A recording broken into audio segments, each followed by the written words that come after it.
قل هذه سبيلي أدعو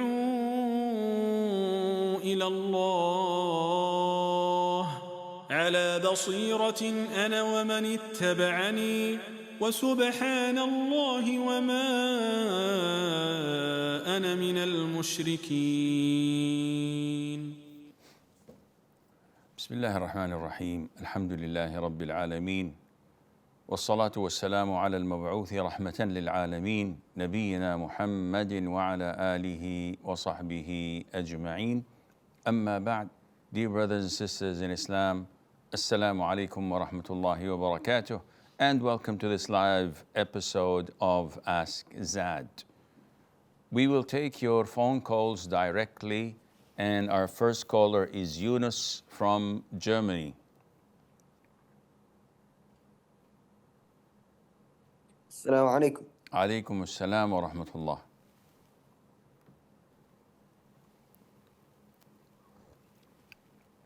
Yes, Yunus. Do you hear me? السلام عليكم. وعليكم السلام ورحمة الله. Where I go on Friday, there are two masjids in Long Street. They are maybe 800 meters away from each other, and there are two Jumu'ah congregations, one in Turkish, one in Arabic. Now, the people may pray in one masjid, there is enough space, but this is how they got used to. And now the thing is, if I go to the imams, then I think it's most likely they wouldn't change it. And in the Turkish masjid, they give a translation, like they interrupt the khutbah with an audio which goes like 6 or 10 minutes. So they interrupt the khutbah and they play in audio with the translation for 6 or 8 minutes, and then they go on. Now the thing is, what should I do? Should I go to the imams and at least try to change it, or should I just go with the Arabs because I understand it, or what? Of course, go with the Arabic khutbah if you understand it. This doesn't need any hesitation, inshallah. And if you can speak to the imams, then that would also add value. Abdul Malik from France.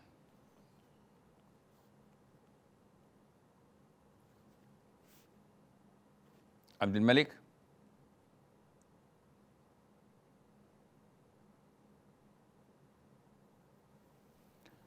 Abdul Rahman from India.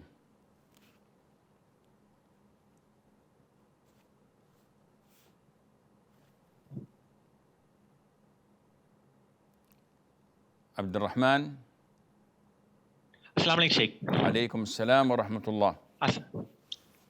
Sheikh, I am working in IT sector. I will go lunch with my non-Muslim friends. Most of the time that they will share their food to me. If it seems to be veg, can I eat, or I need to be referenced because they may be contaminate the veg food in the non-veg cooked pan, or can I ask them like it is veg food? If they confirm, means can I eat, or can I eat? Because most of the time the people they would clean the vessels properly before cook the veg food. In our locality, most of the meat shops are owned by Muslims. In those cases, what I need to do? Akhi, if you're eating at your lunch break with non-Muslims and you're not eating in a restaurant, you're eating in a canteen or in a hall, and they bring their food with them, and you would like to share the food, you could ask them whether it is totally veg or not. If it's totally vegetarian food, there's no problem in eating from that, inshallah. But if they tell you that they have some meat with it and they are Hindus, no, this is not permissible. Though I doubt that Hindus would eat such meat, but it is not permissible because we are not allowed to eat in such countries that is not a Christian country or a Jewish country or a Muslim country.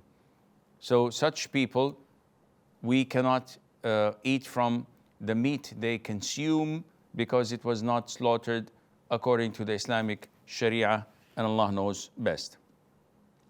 Adikanol from Nigeria.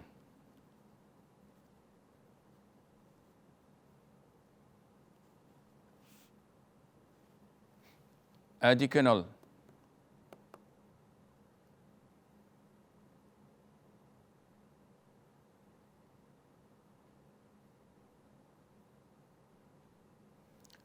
Farhan from India.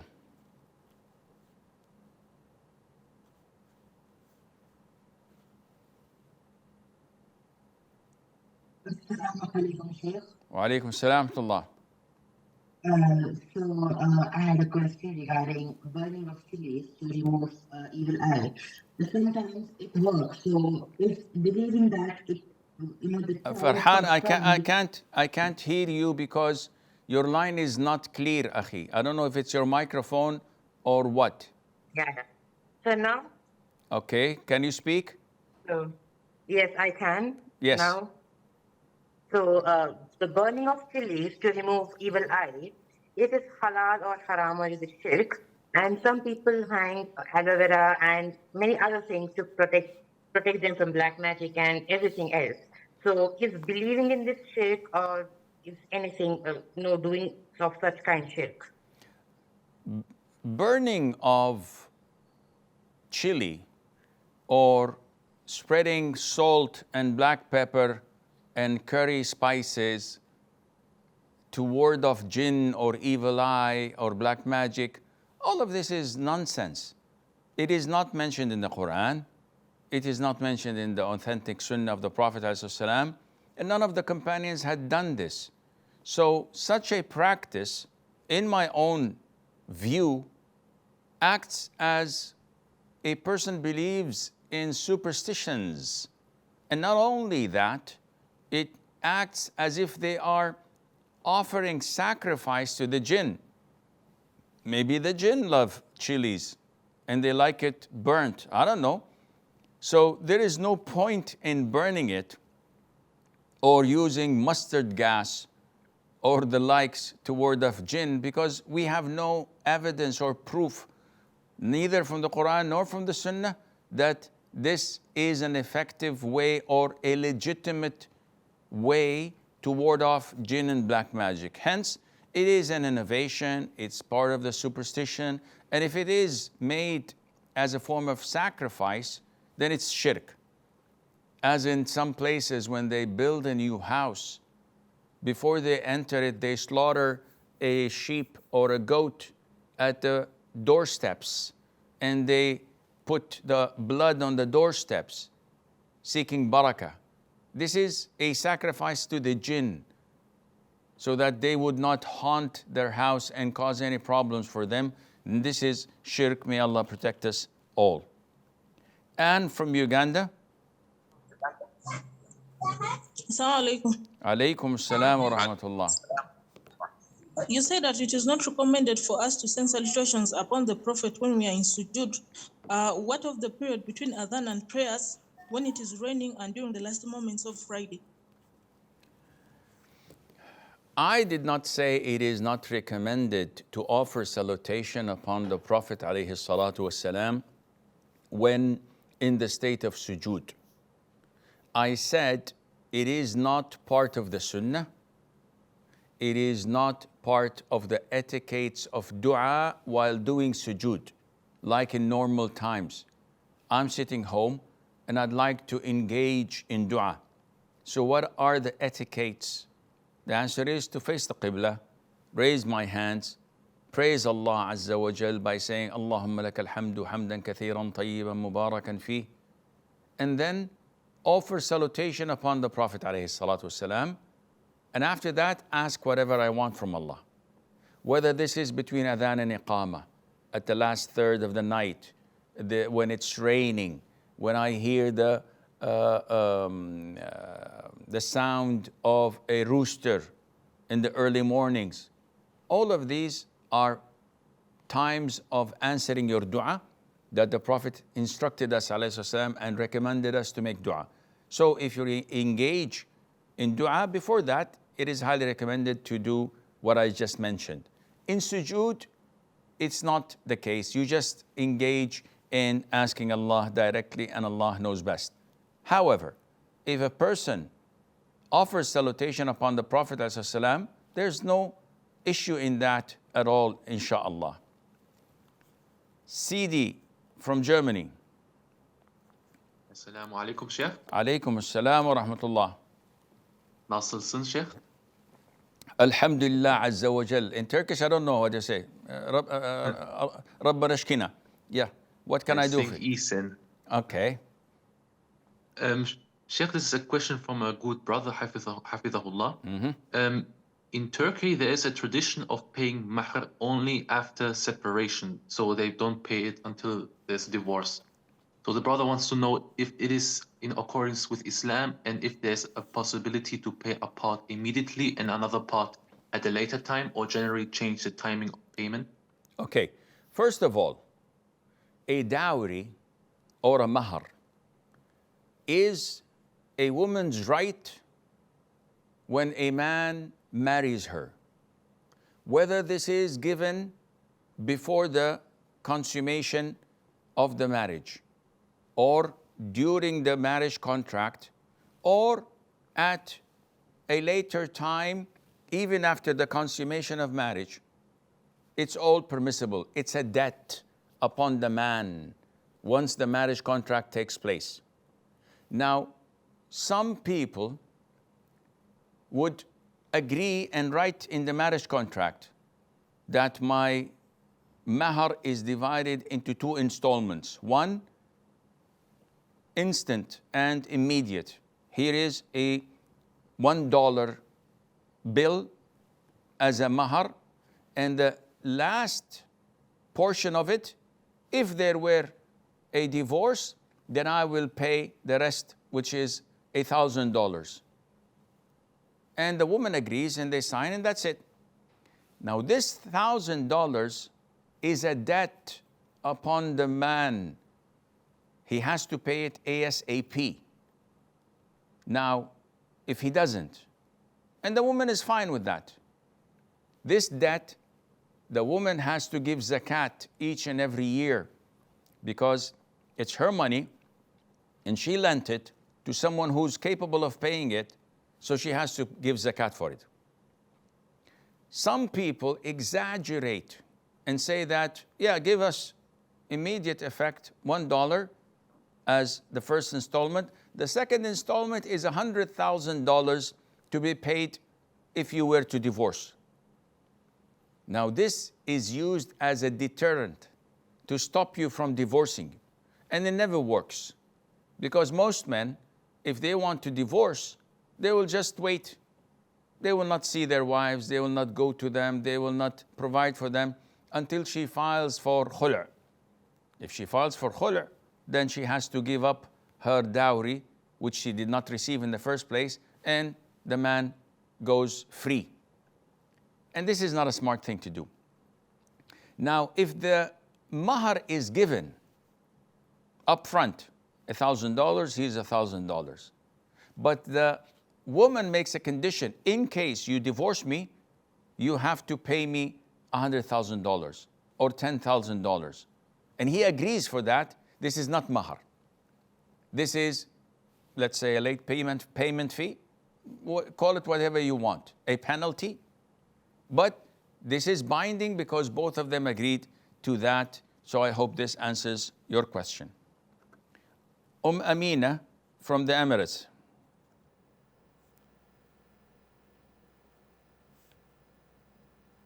Assalamu alaikum. Alaikum assalam wa rahmatullah.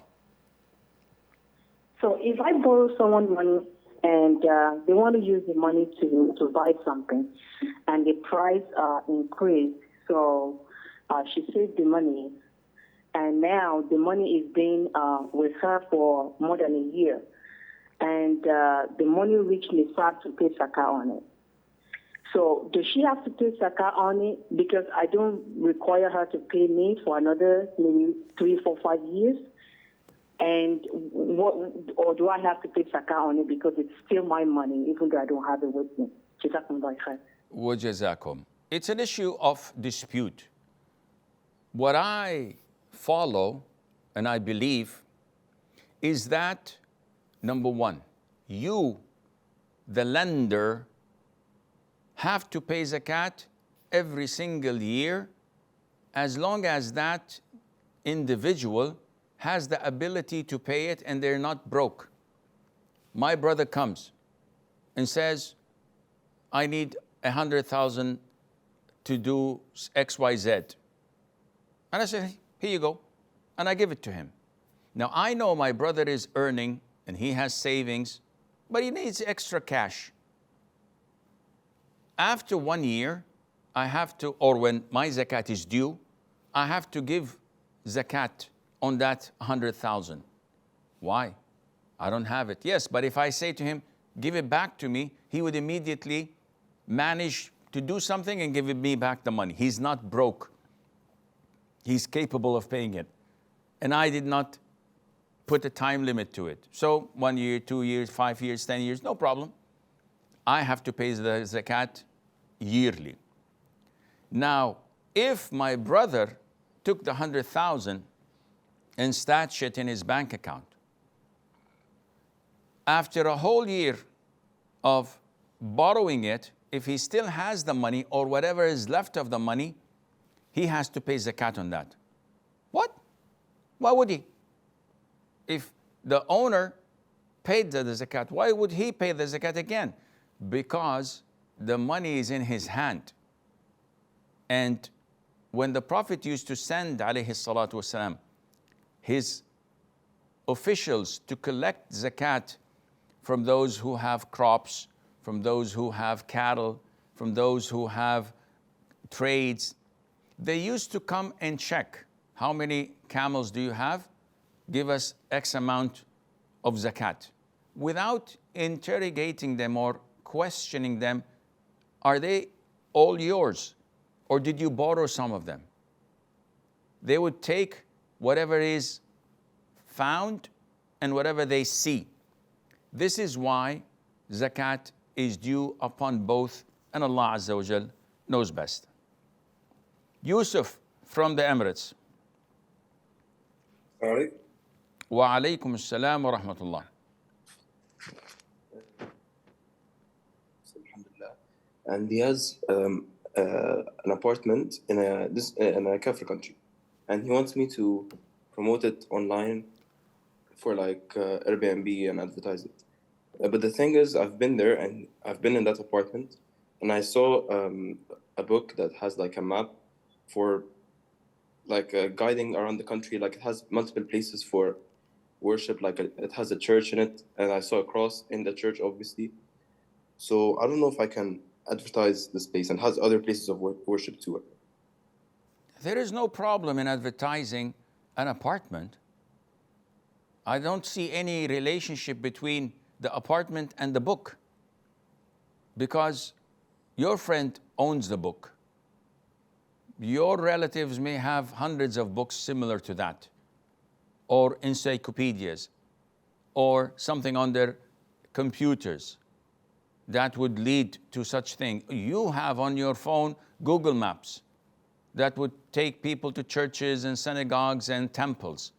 This has nothing to do with renting or leasing or selling a property.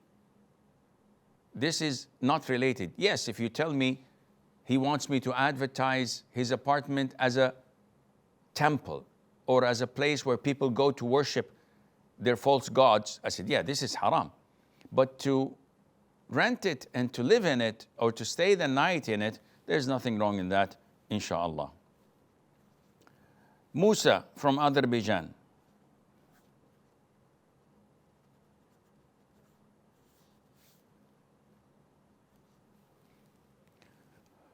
Musa. Assalamu alaikum. Alaikum salam. Sheikh, my face is oily naturally, and after eating oily food, my lips and some parts around my mouth is being oily. And when these two combine, I feel a layer on my skin. Can it be a barrier? Allah knows best. No, it's not a barrier. If you wash your face in wudu and gargle water in your mouth, this is fine. Joiria from France. Assalamu alaikum, Sheikh. Alaikum assalam wa rahmatullah. Okay, Sheikh, we know that certain types of fears are part of hidden acts of worship, and that if a person directs their fear towards other than Allah, then it's kufr. So my question is, if my brother is involved in black magic and I cannot sympathize with him, is fearing that he may harm me with sihr considered as kufr? Barakallahu fik. Juwayriya, if your brother is known to be physically abusive and you fear that if you talk to him, he's going to slap you on your face or stab you with a knife, is this kind of fear shirk? Yes or no? Juwayriya, are you with us or you gone? Okay, she's gone. So as I said before multiple times, the fear of others that is associated with revering them, worshiping them, fearing them in things that only Allah can do, this is shirk. Natural fear, such as the fear of lions, of a black mamba, fire, drowning, this is not shirk. Fearing someone who could harm you physically is not shirk.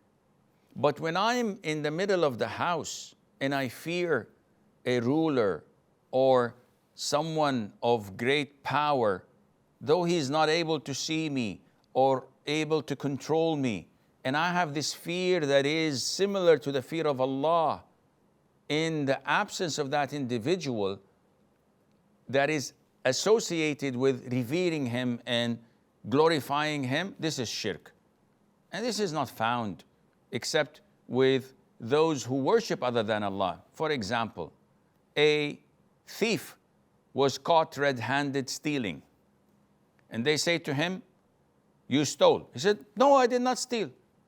He said, swear by Allah, you did not steal. He said, Wallahi, I did not steal. He said, okay, swear by Imam Hussein or by Tijani or Jilani, one of the awliyas he believed in. He said, no, I can't do that. They will curse me. I will be doomed for eternity. Not because it's shirk. He's afraid of them, literally afraid of them. That is true shirk, and Allah knows best. Ammar from Tunisia.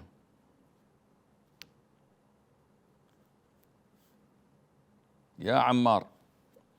السلام عليكم ورحمة الله شيخ. وعليكم السلام ورحمة الله وبركاته. Sheikh, I'm studying abroad for 5 years at least. So am I still considered to be a traveler because this country is not mine? I'd like to know that in order to know if I can make dua whenever I want to, because the dua of the traveler is answered. Jazakallahu khairan. وجزاكم. A traveler is a person who carries the label with him. So he moves from one town to the other. He does not have a house to settle in. So if I go to attend a conference and I spend 2 weeks in that country, so I go from Calgary to Ottawa to Toronto to Edmonton, 3 days, 4 days here, I'm staying in hotels. I'm a traveler. Even if I stay in that country for a whole month, I'm still a traveler. I shorten my prayers. I can skip Ramadan fasting. I make dua as a traveler, because whenever they call my family, they would say, oh, the sheikh is traveling. For you, my friend, the moment you set foot in that country,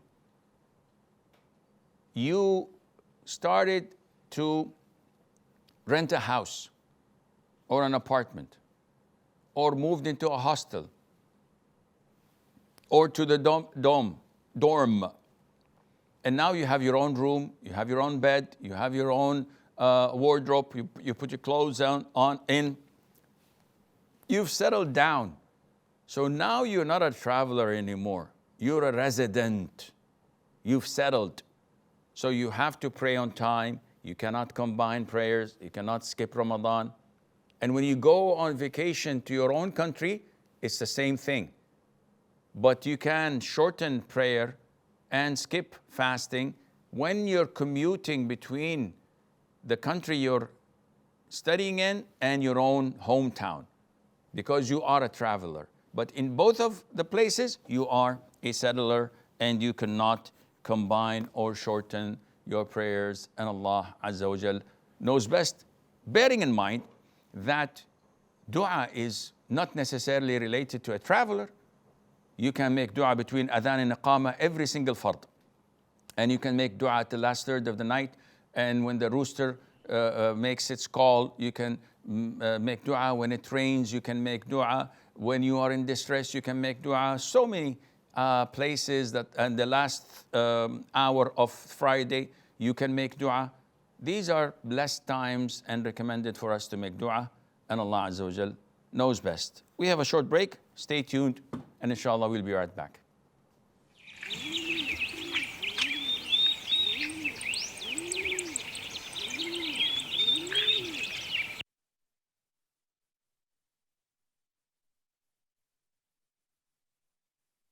Assalamu alaikum wa rahmatullahi wa barakatuh. Today we're going to talk about the book Interactions of the Greatest Leader. The Prophet of Allah sallallahu alaihi wasallam ordered his companions to love the poor and be close to them. Abu Thar al-Ghifari radiyallahu anh said, "My intimate friend sallallahu alaihi wasallam ordered me with 7 things: to love the poor and be close to them, to look at those who are below me and not those who are above me, to keep the ties of the womb, no matter how far they are, to not ask anyone for anything, to say the truth even if it is bitter, to not fear when standing up for Allah's rights, the blame of anyone that blames." And he ordered me to say, "La hawla wa la quwwata illa billah." There is no ability or strength except through Allah, because it is from a treasure beneath the throne. Reported by Ahmad. Albani ruled it authentic in As-Sahih.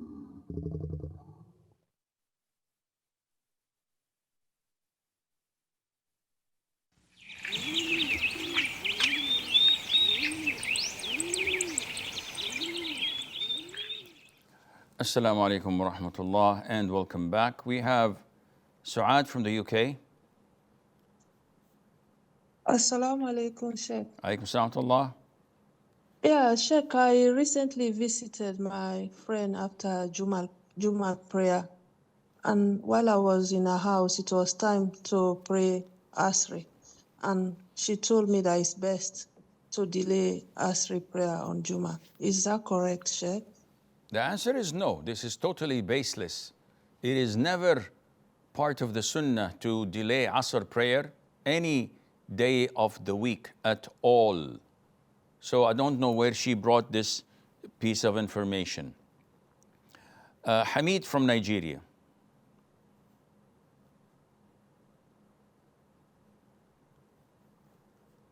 Hamid. Assalamu alaikum wa rahmatullahi wa barakatuh. Wa alaikum assalam wa rahmatullahi wa barakatuh.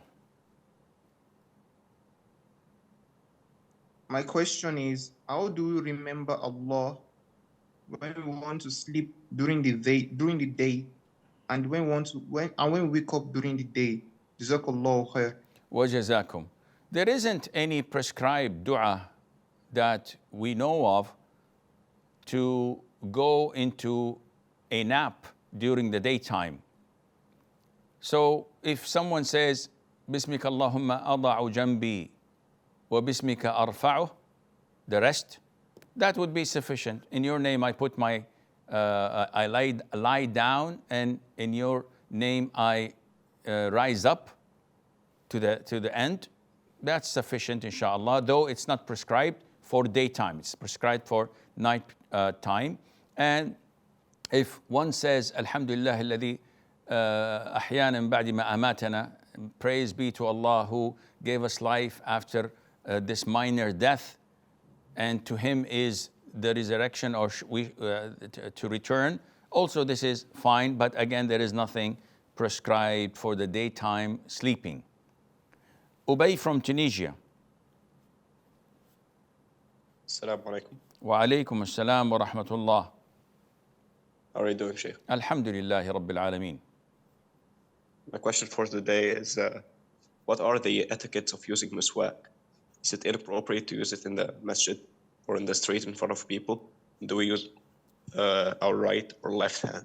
Jazakallah khair. وجزاكم. There are many etiquettes for using the miswak, but none to my knowledge is part of the sunnah. So the Prophet used to do this. This is the miswak.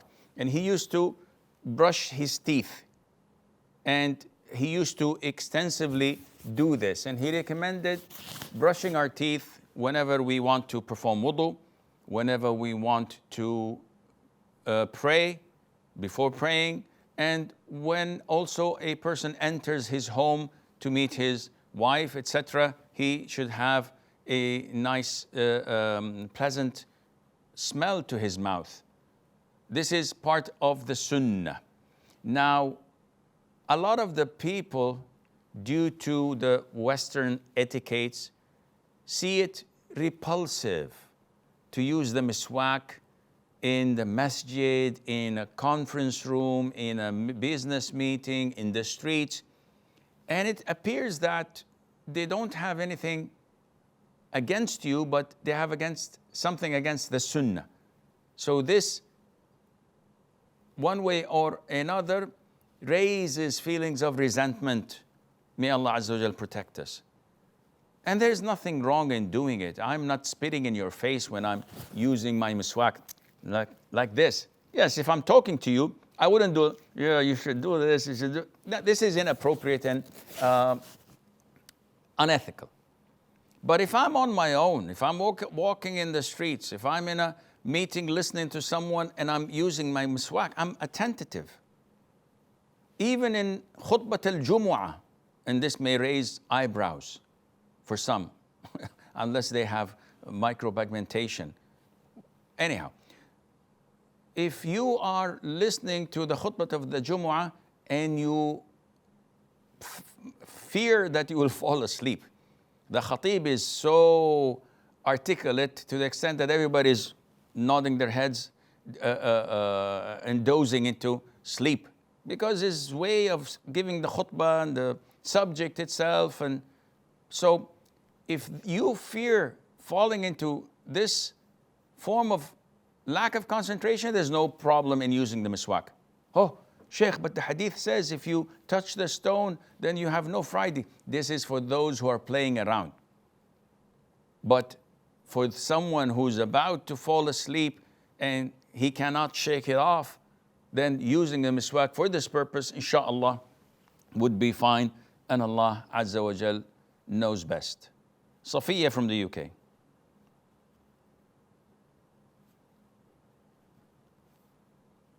Assalamu alaikum, Sheikh. Alaykum assalam wa rahmatullahi wa barakatuh. My question is, for first prayer, the Sunnah, you have to read Surah Al-Kafirun and Surah Al-Ikhlas.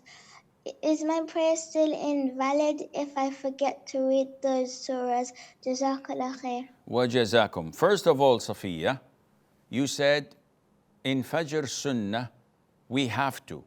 The correction is, this is not correct. You do not have to.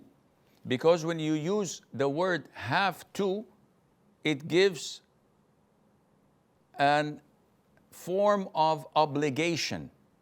And it's not mandatory nor obligatory to read Al-Kafirun and Al-Ikhlas in Al-Fajr or in Al-Maghrib Sunnah. Rather, it is highly recommended. So if someone deliberately prays the Sunnah of Fajr and reads only the Fatiha, nothing else, his prayer is valid. If he prays Al-Fatiha and any other ayah or surah other than Al-Ikhlas and Al-Kafirun, the prayer is valid. But he would have lost some reward for not following the Sunnah. And I hope this answers your question. Adam from the UK. Assalamu alaikum. Wa alaikum assalam wa rahmatullah. I know a family that is going on holiday to Muslim lands. However, the hijab is not properly observed, and the son does not want to go, but he is dependent upon them. They insist on him going and may be badly shouted at. Would he be sinful if he goes and actually enjoys his time and wears a thobe since he cannot normally do so, since he feels like this would be assisting in sin, having enjoy his time? So would he be sinful? Adam, are they abiding by the hijab in their own country? No. So what's the difference? Nothing. So there's no problem in him going with them with a positive attitude, trying to let them feel close to him, bond with them, let them see his respect to them, and at the same time, hit two birds with one stone. Show them how a Muslim should behave, how to give da'wah directly or indirectly in a very diplomatic way, and try to, little by little, influence them to see where he's coming from, why is he doing what he's doing, instead of always being the religious police. No, this is haram. You should cover your hair. You should do this. Don't speak like that. Don't stand in this fashion. Don't eat with your left. Don't drink with this. Don't do that.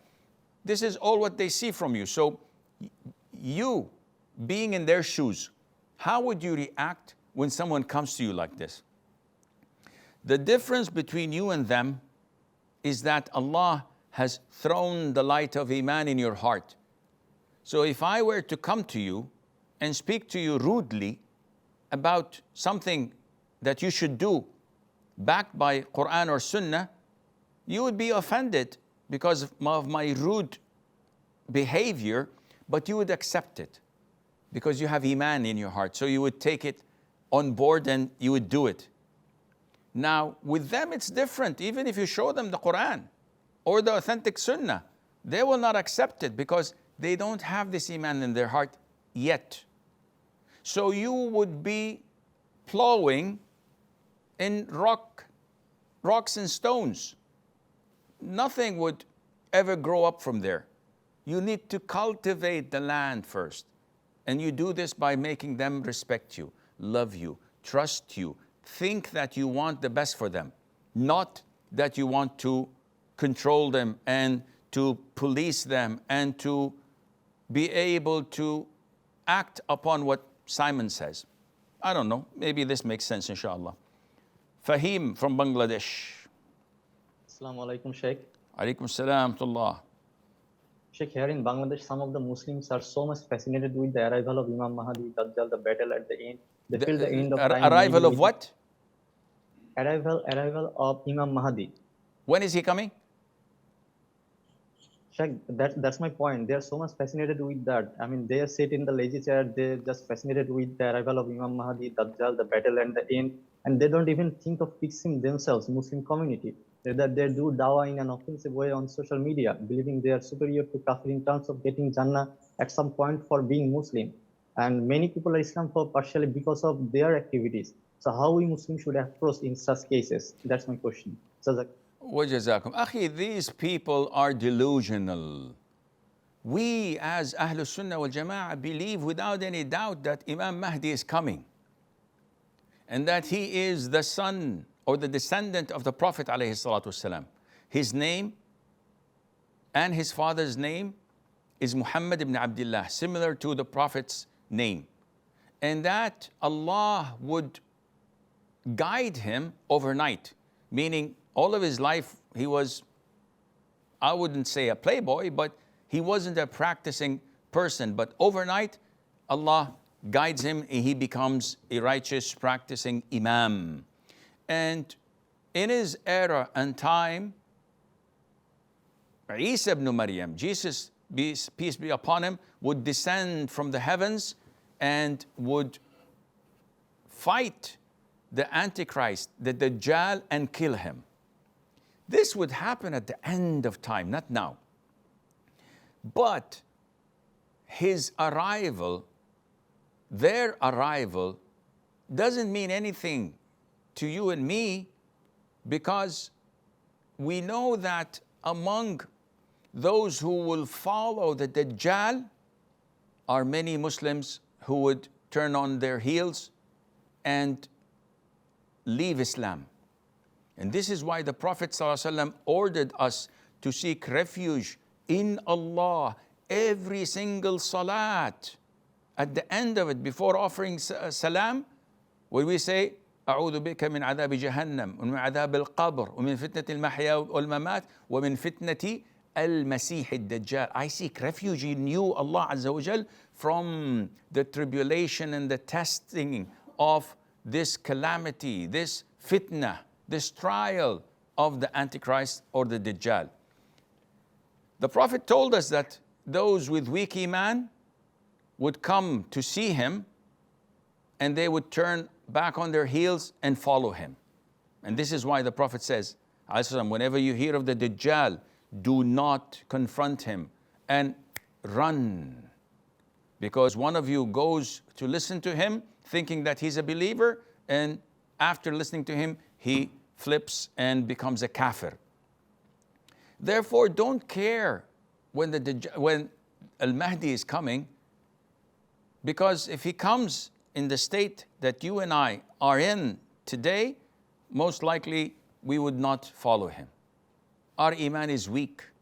We're not committed to Islam. We can't even pray Fajr on time in the masjid. We can't even say the truth without lying or cheating or consuming people's wealth unlawfully. We abuse our wives, and we're not fair with our children, and we're not good with our neighbors, and we do not connect our next of kin. What kind of a Muslim are you talking about? So be careful of these people and don't spend time debating or arguing with them. Let them be. Focus on yourself, on fixing yourself, your family, your relatives, your neighbors, your colleagues, those around you, and build a strong foundation and cement iman in their hearts, because if you do so, then inshallah, when Imam Mahdi comes, you will be one of his supporters, if not one of his commanders, with the grace of Allah Azza wa Jal. Najwa from the UK.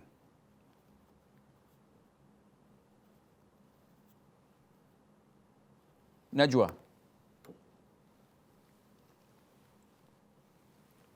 Okay, Sumaya from the UK. Assalamu alaikum, Sheikh. Alaikum assalam wa rahmatullahi wa barakatuh.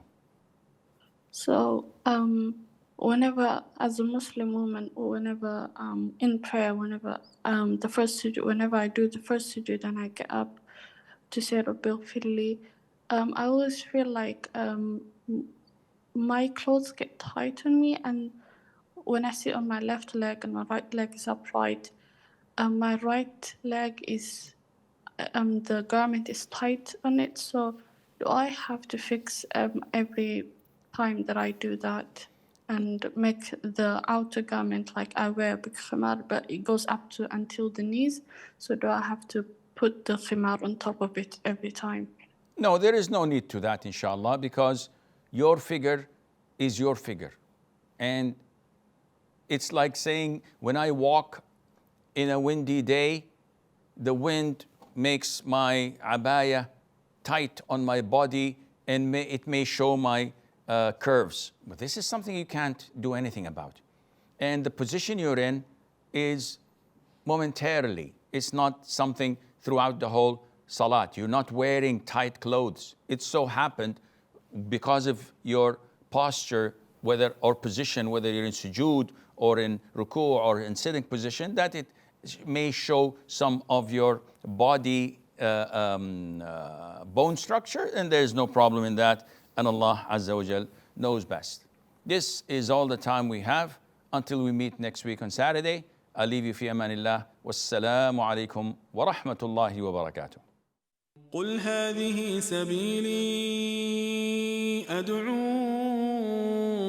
إلى الله على بصيرة أنا ومن اتبعني وسبحان الله وما أنا من المشركين.